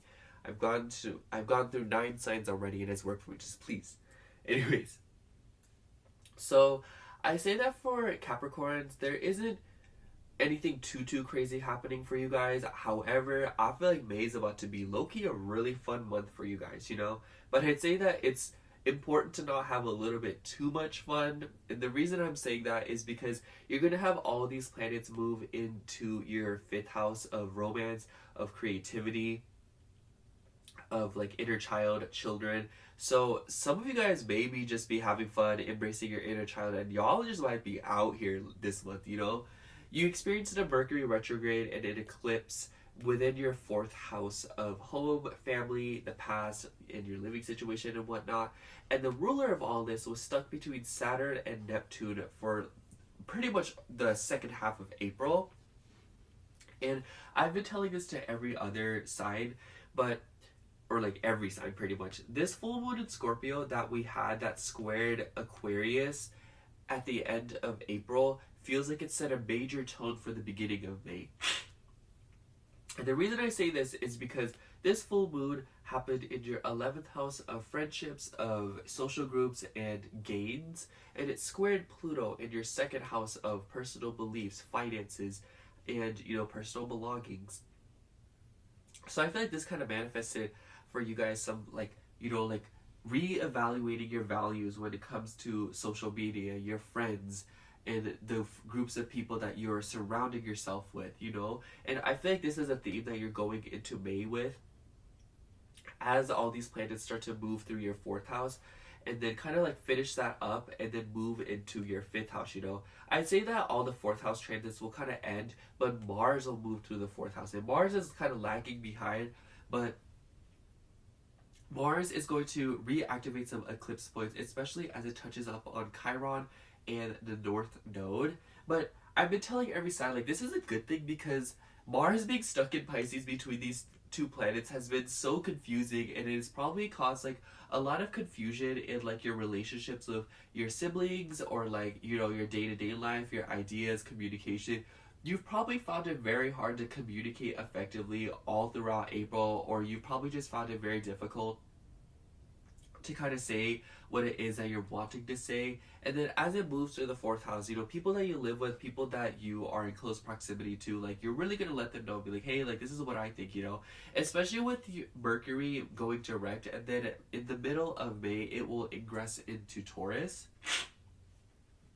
And Mercury has associations with your 6th house and also your 9th house. So I feel like maybe some of you guys have been kind of like dealing with like a long distance matter or something about a routine, you know, maybe some of you guys are like traveling, or you're like going back and forth, and you've been like very confused about your living situation because you're like, okay, like I'm like doing all of this stuff, you know, and like I can't really be at home, you know, like I feel like you've been spending more time out than you've been spending inside of your house. Or like, you know, the very opposite, maybe you've been at home way too much and you actually want to go out and you want to travel. So as Mercury goes direct, it goes into your 5th house, you know, which rules your 9th house and 6th house. I feel like you're going to like be traveling in the month of May, or if you've been wanting to like go out more, or if you've been wanting to like pursue like education, or like pursue like a higher knowledge, or just like in general like have more fun, or maybe even for some of you reach out to extended family. This will happen for you guys, or at least like you'll put more effort into allowing it to happen. Because with Mars transiting through your 4th house, I feel like this can manifest as you being like, okay, like this is what's going on at home and I'm kind of tired of it. Like this is what I'm going to do and say in order to kind of like get it done, you know? And then as these planets move through your 5th house simultaneously, I feel like you're doing this in the name of having more fun at home. You're doing this in the name of children that you live with, you know? I feel like some of you guys could literally be dealing with kids, or maybe some of you guys are like considering children, or like changing your perspective with children, and it could be related to a sibling if you have any. And I just kind of feel like a lot of you guys are basically indulging. I'd say be careful in the month of May in the first half, like not like in a bad way, but you know, like all these planets moving through Taurus in your 5th house and then moving into your 6th house. I feel like this could manifest as like, oh wow, like I spent a lot of money in the beginning of May, now I need to like put in a little bit of extra work so I can make that all back, you know? Especially when Jupiter moves into Gemini at the end of the month. So it's like whatever themes you have going on in your 6th house in regards to your health, your habits, your daily routines, and your work will expand, you know?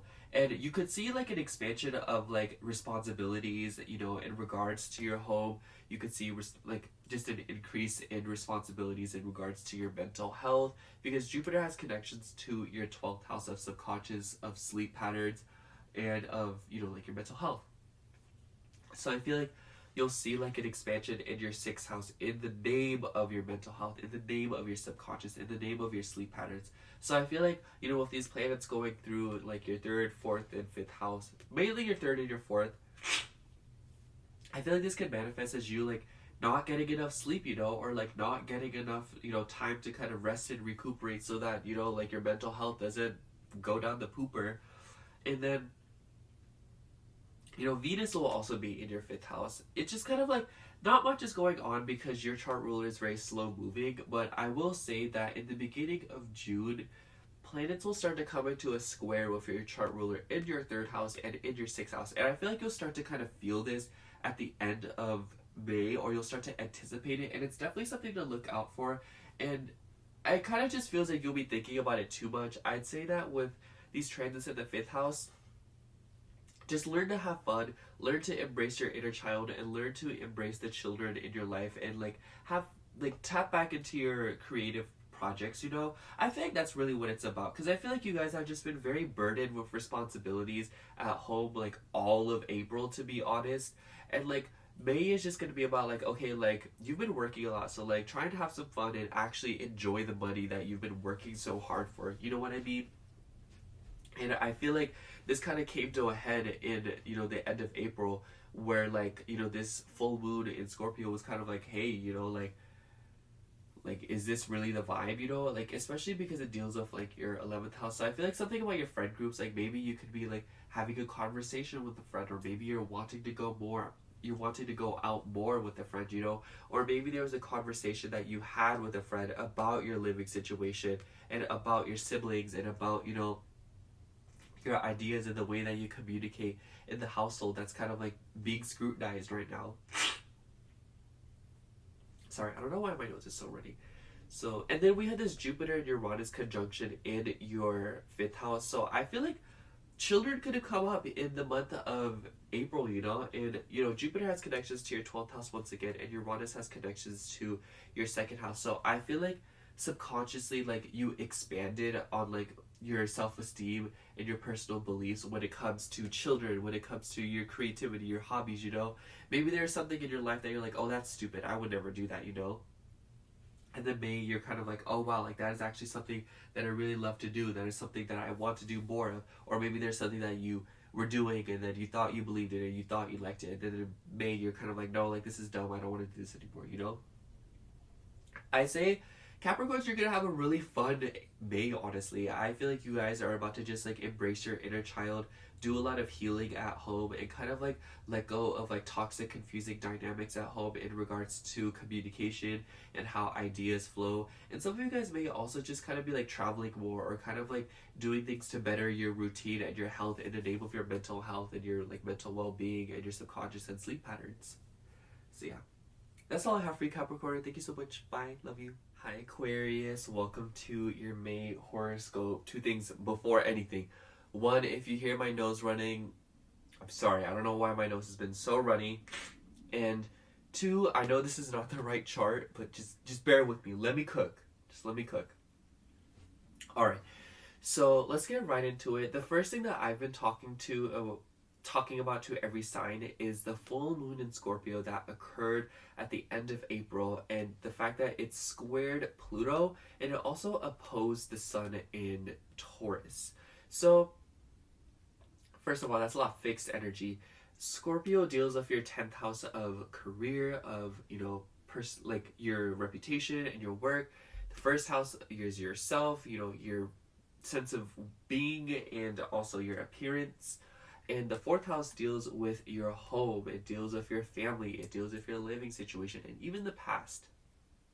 And I feel like this situation that was kind of going on here, this conversation that the Pluto and the moon were having between your first and your 10th house, it seems like it deals with like your career and your reputation and how it kind of relates to your family, especially your siblings, because you had a Mercury retrograde going on in your third house, and then all these planets are slowly ingressing into your fourth house, and then we had this huge Jupiter-Uranus conjunction in your fourth house, which is really important because Uranus is your chart ruler, and Jupiter also deals with your 11th house of friends. So maybe some of you guys feel like there's been an expansion or a sudden revelation when it comes to your home life, or when it comes to like your living situation or your family, and it is directly tied to like your appearance and how you come off to people. And I feel like this like just expanded, you know, and maybe you have yet to tell friends about it, or maybe friends are somehow involved. I can see this as like responsibilities increasing at home, and it's kind of like infuriating because you want to make more time for friends, and especially because the ruler of your third house has been stuck in between Saturn and Neptune. So I could see this as like you wanting to go out with friends, or you wanting to spend more time with people, or you wanting to just, you know, leisure and relax at home, but you feel like you can't because of the responsibilities that you have. This could also be directly tied to money. I also have to say that we had a Mercury retrograde in your third house, and it touched up on eclipse points. You had an eclipse in your third house, child. And then, you know, the ruler of the eclipse, like I said, is Mars. And like I said, it was just in your second house, stuck between Saturn and Neptune. So I feel like all these changes happened in regards to your style of communication, your ideas, your siblings, your home life, you know, like your family and whatnot. And I feel like it was just like, sorry, just like really confusing to go about it, in the sense that maybe you just feel like this is just like a very confusing energy, because it seems to me that you guys aren't really sure how you believe in your living situation, how you believe in your home life, and how that kind of like ties into your personal life. Because it's square to Pluto, it just makes me feel like you're kind of like, I don't identify with my home, or like I'm not my family, you know, like this is not all that I am, you know what I'm saying? Mercury has connections to your fifth house of home, creativity, children, romance. So yeah, like definitely with a Mercury retrograde here, maybe you have like younger siblings and you feel like overly burdened by them, or you feel overly burdened by like communication, because maybe there's something that you're wanting to talk about in regards to having more fun, but you feel like you can't. Mercury also has connections to your, let me see, your ninth house of, or your, excuse me, your eighth house of transformation, of shared resources and intimacy. And the fact that your eighth house and your fifth house ruler kind of went retrograde in your third house, it just kind of seems like you're kind of wondering how like the responsibilities that you've had to deal with in regards to like, you know, communication and talking. Like I feel like that area of your life is transforming, you know, maybe the way that you talk and the way that you utilize social media and the way that you implement your ideas is really transforming right now. And it's probably been very uncomfortable, because I feel like maybe with like Taurus being in the fourth house, you're not that used to having to like communicate so much, or you know, like you struggle with communication at home, because Taurus does rule the throne. And I feel like you're having to kind of like, you know, like talk about these expansions that have happened at home and how they like relate to your literal identity, or how they relate to your friend groups, you know, like maybe like I said, like you just want to have more fun, and but like you feel like you can't because of your home situation. Aside from that, Venus is going to move into Taurus. Venus will already be in Taurus as May starts. Venus deals with, you know, your fourth house, but it also deals with your ninth house of long distance travel. It deals with expansion of education. So I feel like this kind of like directly ties to the fact that maybe you're wanting to expand your horizons. Maybe you haven't been able to travel because of a home situation. I feel like in the month of May, you'll start thinking about this a lot, and you're kind of like wanting to harmonize this part of yourself and maybe expand upon your knowledge and expand upon your culture. You know, this is like one manifestation of it, but I feel like the gist of it is that there's something directly linked between your home and your family, and also like, you know, your sense of like traveling and your sense of knowledge and like your philosophies. I feel like there's something directly tied between those two that's kind of making you want to like change something. And I feel like the way that you can go about it is communicating and talking about it, because Mars is going to be in Aries by the time May starts, and Mars will reactivate some eclipse points and touch upon the same points that the eclipses did, by also meeting up with the North Node and Chiron. So there seems to be like these fateful events that you'll be encountering within the month of May, and it will kind of help you propel forward when it comes to how you implement your ideas. I'm not gonna lie, Mars in the third house could also just have you running around town. Like, you could just be very busy in the month of May, and it could be because of a home situation. Maybe you've had responsibilities at home increase, or maybe like you're having friends over in this upcoming month, or maybe, you know, like something about like friends and your home situation could be, you know, coming up. And then at the end of the month, we will have it Jupiter, I think it's on like the 27th, ingress into Gemini, which will emphasize your sense of fun, of creativity. This could literally just be like children, you know, like you could be having kids, or there could be someone that you know having kids. Venus will also move into Gemini at the end of the month. I think it's like the 23rd. So it's kind of like, you know, there will be expansions relating to how you have fun, you know. And I feel like this will be kind of like, okay, let me get all this stuff done at home so that I can spend time with my friends, so that I can like change, and so that I can, you know, like go out and get some new clothes, or like change my appearance, or, you know, so I can, you know, like start school, or I can get back on track with school and whatnot. And then we will also have a new moon in your fourth house, which will conjunct Jupiter. And then we will also have a full moon in Sagittarius in your 11th house. So I kind of feel like at the beginning of the month, there will be a new beginning, and like sort of like another expansion of your home situation. I know I keep talking about it, but like, truth be told, all these planets are going to start moving through Taurus and touching up on Uranus and Jupiter. So it's like you're going to see a lot of sudden changes with your living situation. Some of you may be moving home. Some of you may be moving in with a friend. Some of you guys may be wanting to like talk to a friend about moving, or getting advice from a friend on moving. And I feel like by the end of the month, when this full moon in Sagittarius happens, and as Sagittarius, you know, squares Pisces, and Saturn and Neptune are in Pisces, I don't think it'll be an exact square, but, you know, it's still that point of like something about your personal beliefs, your finances, and a friend could be involved. Like maybe you are meeting up with a group of people so that you can make more money, or maybe there is a group of people in your life that are offering you money, or maybe like you're experiencing some kind of discipline within a friend group, you know, like maybe you're like, oh, I have so much stuff to do at, you know, like with my family and stuff, like I can't hang out, you know. I'd say that the month of May is really just all about kind of like laying a foundation out, so that later on you can learn to have more fun, and then you can make room for either more kids or more creative projects, or to kind of like dabble back into your hobbies. But I feel like there's just a bunch of responsibilities in regards to school, your sense of transformation, your siblings, you know, like your car and whatnot, like just like very mundane things that you're kind of having to deal with and get out of the way before you can start having fun at the end of May. So yeah, that's all I have for you, Aquarius. Thank you so much for watching. I love you. Bye. Hi, Pisces. If you are seeing this, then welcome to your May horoscope. Two things. One, you might hear my nose sniffling and my stomach growling. I'm ready to go eat, get some coffee, and then drive to work.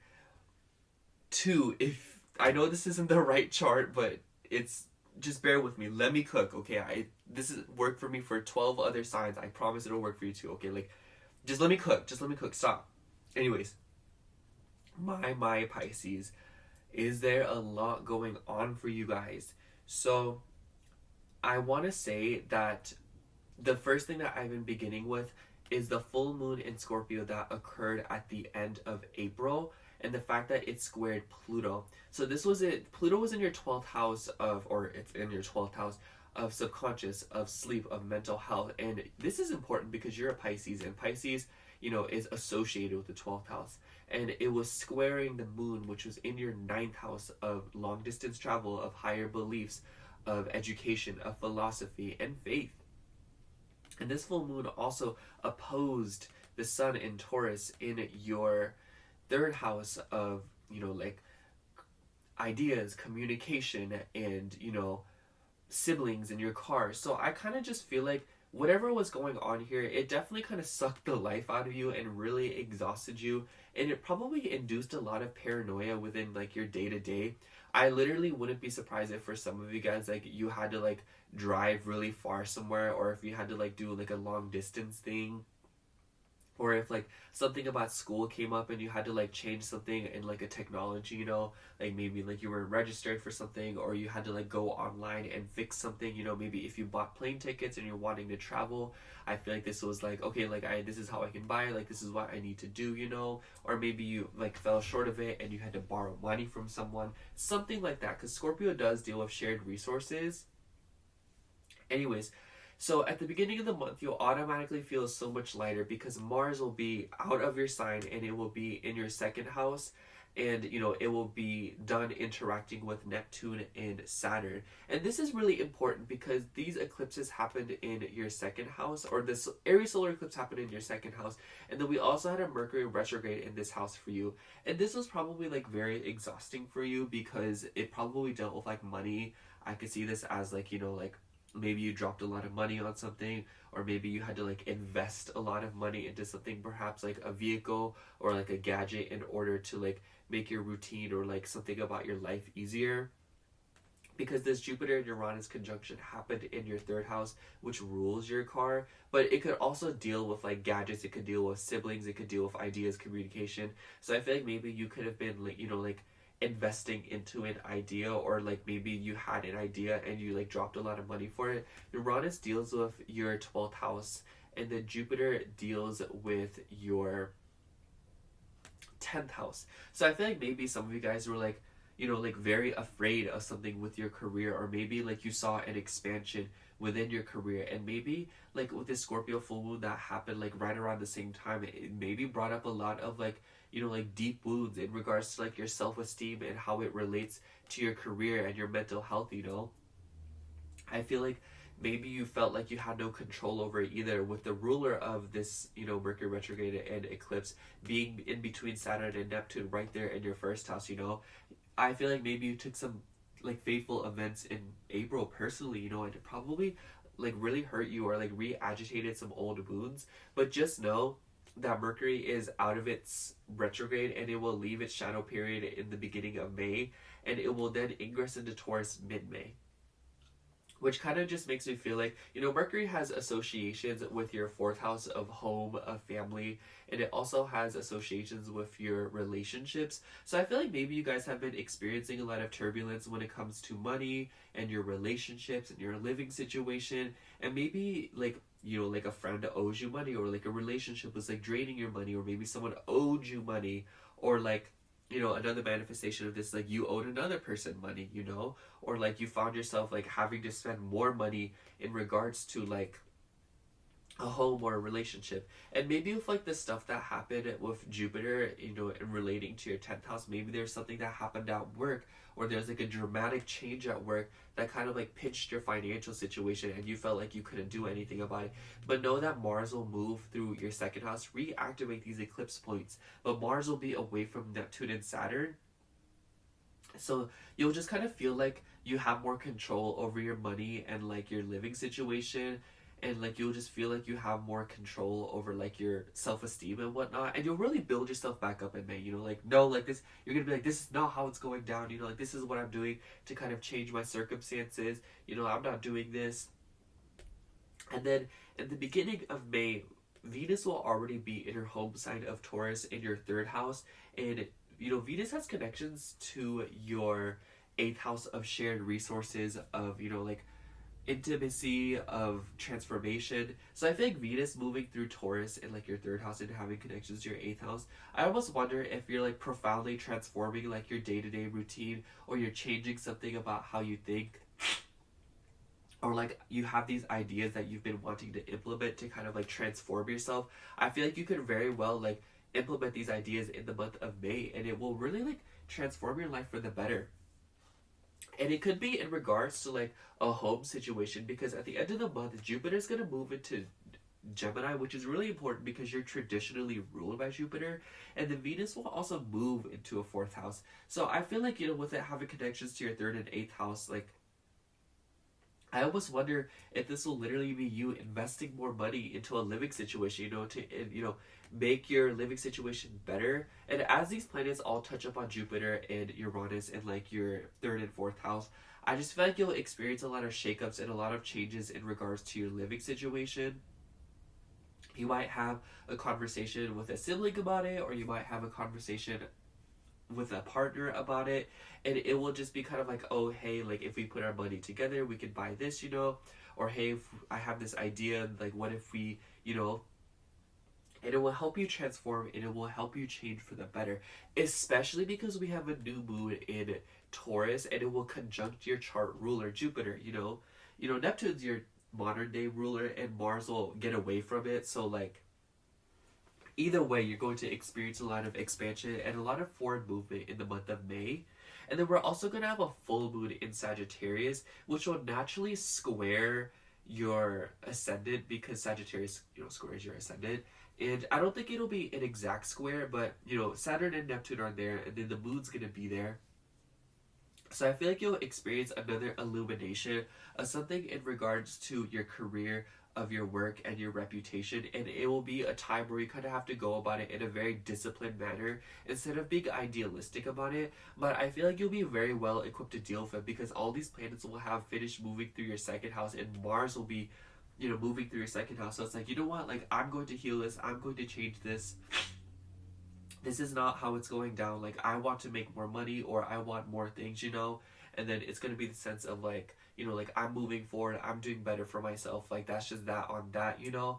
I deserve better. And I feel like with all these planets starting to ingress into your third house, you're going to be like, you know what, this is how I'm going to do it, you know. You're going to be like, no, like you're not going to do that to me. Like I'm not, you know, like I just feel like you're going to implement an idea or like say something or communicate something that will kind of like do your situation better, you know, because you believe in yourself more and you know your self-worth by the like end of May. And I feel like as, you know, Jupiter, all these planets start moving into your fourth house, it will be in the name of a living situation. Some of you guys may also have like a conversation to a family member about it, or maybe you guys will kind of have like a squabble or a sort of like conversation to like someone in your family, or like maybe you'll just kind of like deal with someone in the family, you know. And I feel like maybe like you guys will see an expansion of your family. Maybe you'll have like siblings or relatives like having kids or something like that. Regardless of the case here, I feel like Pisces have all like been collectively like struggling, and you guys have been dealing with a lot of burdens and responsibilities in regards to like your self-esteem, your career, and what you're trying to do and how you're trying to like manage your own personal life versus your career life. And I feel like in the month of May, you'll develop a lot of confidence in order to do the things that you're wanting to do, especially as it relates to your investments. You might buy something really nice in the month of May that really improves your living situation, or you might invest into a home. But just know that like in May, like I just feel like first of all, like your financial situation, I feel like you'll be a little bit spend crazy if Mars moving through that house, so be careful. But as all these planets move through your third house, communication and the implementation of ideas when it comes to your career and your home life and relationships will definitely be highlighted, so take note of that. So yeah, that's all I have for you, Pisces. I'll go get some food. Bye. I love you.